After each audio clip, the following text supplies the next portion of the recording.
போயிருக்கீங்க. அங்க வெளிய ஒரு பாக்ஸ் வச்சிருக்குல்ல, அந்த பாக்ஸ்க்கு பேர் என்ன? அது எதுக்காக வச்சிருக்காங்க?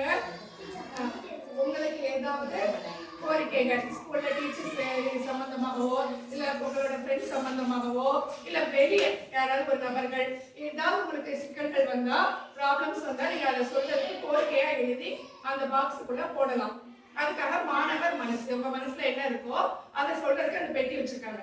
அதை சுத்தி நிறைய வேர்ட்ஸ், நிறைய இது லைன் எழுதி வச்சிருக்காங்க. அதை நீங்க என்னைக்காவது ரீட் பண்ணிருக்கீங்களா?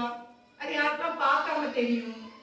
ஏதாவது ஒரு தலைப்புல சொல்லுங்க பாப்பா. அதுல வந்து நிறைய இன்ஸ்ட்ரக்ஷன் கொடுத்துருக்காங்கல்ல, பெண்களுக்கு தான் ஆலோசனை சொல்லியிருக்காங்க, அவங்களுக்கு என்னென்ன தொந்தரவு வரும் அப்படின்னு சொல்லி கொடுத்துருக்காங்க. ஏதாவது ஒரு பாயிண்ட் சொல்லுங்க.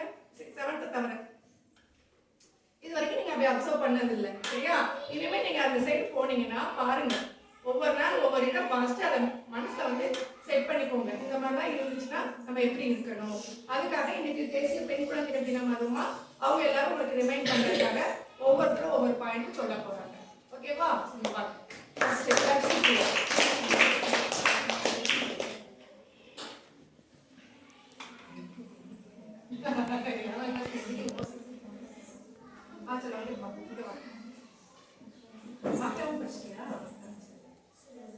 நல்ல சத்தமா கவனி. அங்க இருக்கிற லைனா அக்கா சொல்ல போறா. என்ன கவனிங்க.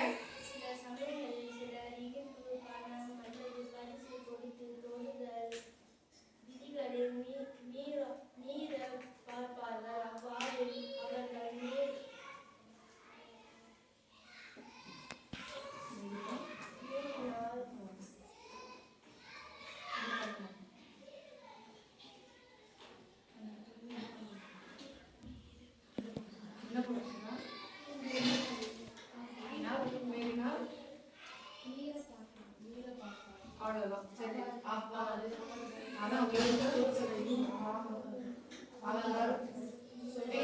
பார்த்தே வாசிங்க, எல்லாத்தையும் பார்த்து வாசிங்க. சொல்லு. இப்ப நீங்க உங்களோட மனசு இந்த பாயிண்ட் வச்சு என்ன தோணுதோ அதை சொல்லுங்க. அவ்வளவுதான். கையில வாங்கிக்கோ. இதுல இருந்து நீ என்ன புரிஞ்சுக்கிட்டேங்கிறத